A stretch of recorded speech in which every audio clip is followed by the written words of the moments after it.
Rusiya Azal təyyarəsinin qəzaya uğramasının səbəblərinin araşdırılmasına hər cür kömək göstərir. Rusiya prezidenti Vladimir Putin düşənbədə Azərbaycan prezidenti İlham Əliyevlə görüşündə bildirib ki, baş verən hadisə üzrə araşdırma davam edir və yaxın vaxtda başa çatacaq. O, bununla əlaqədar kompensasiyaların ödəniləcəyini və günahkarların cəzalandırılacağını qeyd edib. Putin təyyarə qəzası ilə bağlı ilk gündən üzr istədiyini, həlak olanların ailələrinə başsağlığı verdiyini xatırladıb.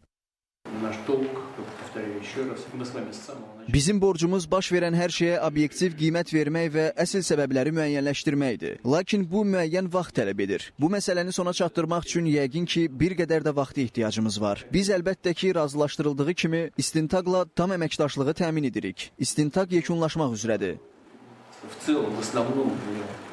Putin görüşdə Azal təyyarəsinin qəzaya uğramasına səbəb olan bir sıra məqamları da açıqlayıb. Hadisə barədə danışan Kreml rəhbəri qeyd edib ki, həmin gün Rusiyanın hava məkanına müdaxilələr olub və Rusiya hərbi hava qüvvələri atəş açıb. Birincisi ondan ibarətdir ki, səmada məhz Ukraynaya məxsus pilotsuz uçuş aparatı olub. Biz faciə baş verən gecə Rusiyanın sərhədini keçən 3 pilotsuz təyyarəni idarə edirdik. İkinci səbəb isə Rusiyanın hava hücumundan müdafiə sisteminin özündə texniki nasazlıqlardır. Buraxılan 2 raket birbaşa təyyarəyə dəyməyib. Əgər bu baş versəydi, təyyarə elə yerindəcə məhv olardı. Zərbə məhvedici döyüş elementləri ilə vurulmayıb. Yəqin ki, raketlərin özlərinin parçaları ilə dəyib.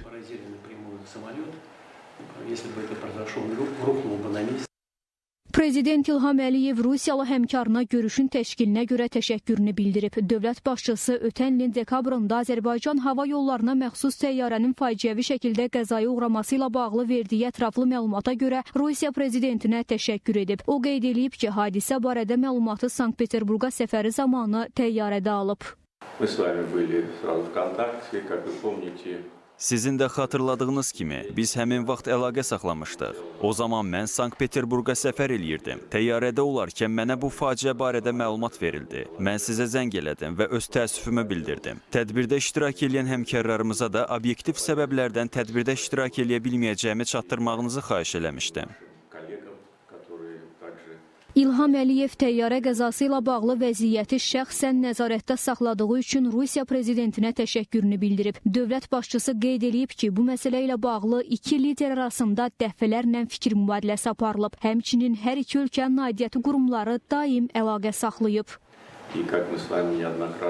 Biz sizinlə dəfələrlə fikirlərimizi bölüşmüşük. Bundan başqa bizim komandaların üzvləri də daimi şəkildə əlaqədədirlər. Bizim şübhəmiz olmayıb ki, bu hadisə obyektiv araşdırılacaq. Buna görə mən sizə bir daha təşəkkürümü bildirmək istəyirəm ki, siz məsələlərə aydınlıq gətirmək üçün bizim görüşümüzü lazımlı bilmisiniz. Sizin də qeyd etdiyiniz kimi təkcə ticari-iqtisadi əlaqələr deyil, digər sahələrdə də bu il əlaqələrimiz uğurla inkişaf eləyib. Vurğuladığınız kimi ticarət dövriyyəsində müsbət dinamika müşahidə edilir. Həmçinin digər sahələrdə də heç bir ləngimə yoxdur. Əksinə bizim sizinlə müəyyənləşdirdiyimiz bütün yol xəritələri uğurla reallaşdırılır. Vladimir Putin Moskva ilə Bakı arasında münasibətlərin müttəfiqlik ruhunda davam edəcəyinə ümidvar olduğunu bildirib. Qeyd edib ki, iki ölkə arasında əməkdaşlıq təkcə bərpa edilməyəcək, həm də mövcud müttəfiqlik münasibətlərinin ruhunda inkişaf edəcək. Onun sözlərinə görə tərəflər arasında imzalanan müqavilə bu əməkdaşlığın əsasını təşkil edir və Moskva sənədin bütün müddəalarının həyata keçirilməsi üçün səylərini davam etdirəcək.